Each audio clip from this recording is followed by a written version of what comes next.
हाय,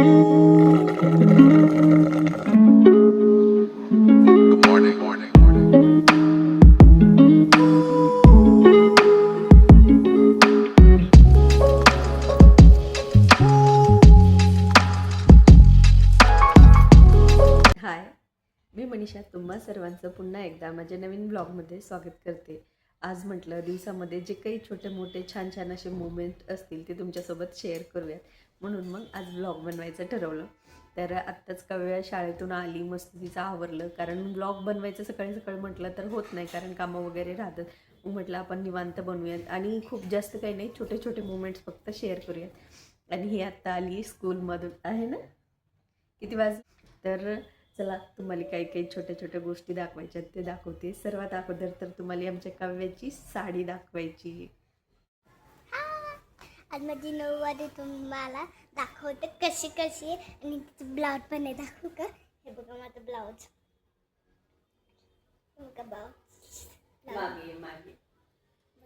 घेतला माझं ब्लाऊज. आषाढी एकादशी होती आणि एकादशीसाठी आमच्या काव्याला साडी पाहिजे होती, कारण तिची अगोदरची एक साडी होती ब्ल्यू कलरची, ती तिला थोडी छोटी होत होती. मग आता साडी नव्हती आणि गावाकडे जेव्हा आम्ही गेलो होतो तेव्हा काव्यासाठी ही आईची साडी आणली होती. कोणाची होती? आईची होती, पण ती आईनं मम्मीला दिली. आणि मम्मीची साडी आणि माझ्या आत्ताची साडी होती ना, ती का पण मम्मीनं मला बनवली. तर ही साडीचं ब्लाऊज शिवले. फुल साडी जशी आपली सहावार साडी असते तशी साडी होती, मी तुम्हाला दाखवते. आणि खूप मस्त साडी होती. ही होती माझ्या मम्मीची साडी, अशी ग्रीन कलरची. आता ही घातली धुली त्यामुळे हिला बुड्या पडल्यात, अजून प्रेस केली नाही आहे. आणि हिची अशी नक्की होती, बॉर्डर होती, खूप सुंदर ग्रीन कलरची साडी होती. आणि हिचा पदर असा येलो कलरचा आहे. ही माझ्या बहिणीच्या लग्नामध्ये माझ्या आईला वरमाई पातळ म्हणतात ना, लग्नामध्ये भावाकडून घेतलं जातं, ती साडी होती. आणि आईने घेताना पूर्ण असा ग्रीन कलर घेतला होता, त्यामुळे ती जास्त वेअर करत नव्हती, खूप जास्त ग्रीन दिसते. तिने वापरली भरपूर वेळेस, पण मग तिच्याकडे अशा काटापदराच्या भरपूर साड्या आहेत ज्या आत्ता ती यूजच करत नाही आहे. म्हणजे आपलं असं होतं की आपण भारी भारीच्या साड्या घेतो पण जास्त वापरत नाही, कधीतरी कार्यक्रम असेल तरच घालतो आणि कपाटामध्ये नेऊन ठेवलेल्या असतात. मग विचार केला की आईच्या साड्या आणायच्या, कारण आता काव्याला आम्हाला शाळेमध्ये फंक्शन्स असतात, काही काही राहते तेव्हा साडी असते वेअर करायची, म्हणून मग साडी आणायची. मग मम्मी काही देत नव्हती साड्या. मग आम्ही सांगितलं तुझी साडी फाडत नाही, फक्त तिला अशीच नेसायला म्हणून दे. आणि घेऊन आलो. आणि आता एकादशीसाठी साडी नव्हती, तर मग म्हटलं चला हिच्यासाठी साडी शिवतात. तर ही साडी आम्ही वापरत नाही आहेत, मग म्हटलं कापायची. तर काव्यासाठी ही साडी कट करून नऊवारी म्हणजे राजलक्ष्मी नऊवारी साडी आम्ही तयार केली घरच्या घरी. आणि ब्लाऊज पण शिवलं होतं आणि तिनं घातली पण होती एकादशीला, खूप सुंदर दिसत होती. इथं मी साईडला फोटो पण लावते की जेणेकरून तुम्हाला दिसेल की ती साडीचं पूर्ण लुक कसा आलेला होता, तिचे निऱ्या वगैरे ज्या आहेत त्या कशा दिसत होत्या, तिचं पूर्ण कष्टा वगैरे एवढी भारी शिवण्यात आली होती ना, खूप सुंदर. फक्त एवढं होत होतं की शिवताना थोडीशी साडी पुढे सरकत नव्हती, त्यामुळे मग पूर्ण साडी शिवायला आमचे 4-4.5 तास गेले. तेवढ्या तासांमध्ये तिच्या पप्पांनी मला मदत केली पूर्ण साडी कटिंग वगैरे करण्यासाठी, स्टिचिंगला, कारण एक जणाने धरून अशी पुढे सारावी लागत होती आणि एकाने शिवायची असं चालू होतं. पूर्ण साडी होईपर्यंत तिच्या पप्पांनी सगळी मदत केली, त्यामुळे माझी साडी एका दिवसामध्ये बनवून तयार झाली. दुसऱ्या दिवशी मी ब्लाऊज शिवलं. 2 दिवसात आम्ही तिला साडी तयार केली, कारण 2च दिवस राहिले होते एकादशीसाठी. आमच्या वेळेला असं नव्हतं की सगळ्यांचे आत्ताचे जे मॉडर्न पप्पा आहेत ना, ते एकदम भारी वर्जन आहे. आमच्या तर खरं तसे मला कधी कधी खूप हेवा वाटतं की म्हणजे आमच्या वेळेस आमच्या पप्पांना आम्ही घाबरायचो, ते एवढं काही मदत नव्हते करायचे आईला वगैरे, किंवा घरातले काही गोष्टी करू लागत नव्हते. पण तिच्या पप्पांचं असं नाही, तिच्यासाठी सगळ्या गोष्टी करतात. त्यामुळे मग ते थोडंसं अजून वाटतं की यांचं मस्त आहे, सगळ्या गोष्टी आपल्या मुलांसाठी तयार करतात. खाऊ असो किंवा तिचं स्कूलचं वगैरे जे काही प्रोजेक्ट वगैरे असतात ते करतात. तर पूर्ण अशी साडी आहे. आणि हे पातीने लगेचच ब्लाऊज वगैरे वेअर करून आली, असं 1 टक्समध्ये शिवले. आणि इथे आजकाल त्या ट्रेंडिंग स्लीव्ज आहेत तशा स्लीव्ज बनवल्या. माझी मम्मीची पण असंच आहे, एक ब्लाऊज आहे.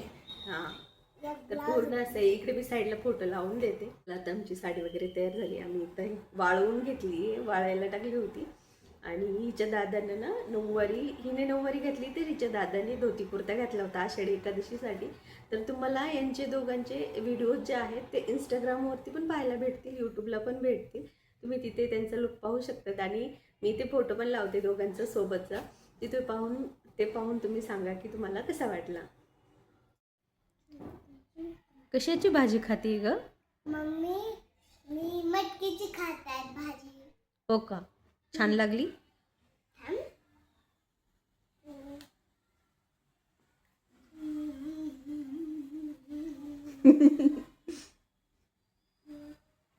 खूप मम्मी टेस्टी झाली.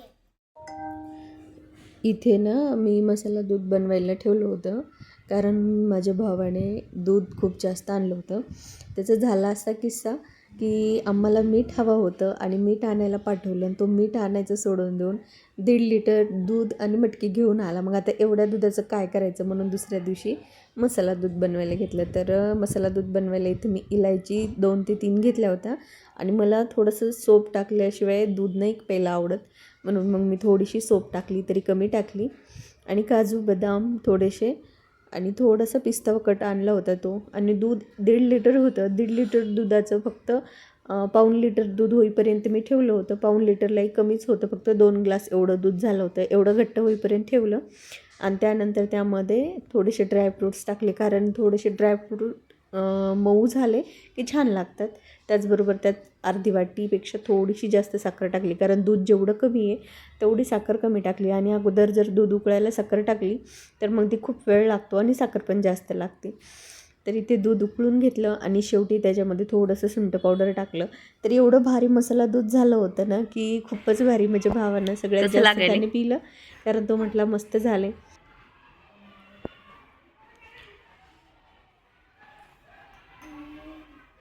खूप टेस्टी लागली. खूप टेस्टी झाले. त्याच्यातला अर्ध मम्मीला दे ना.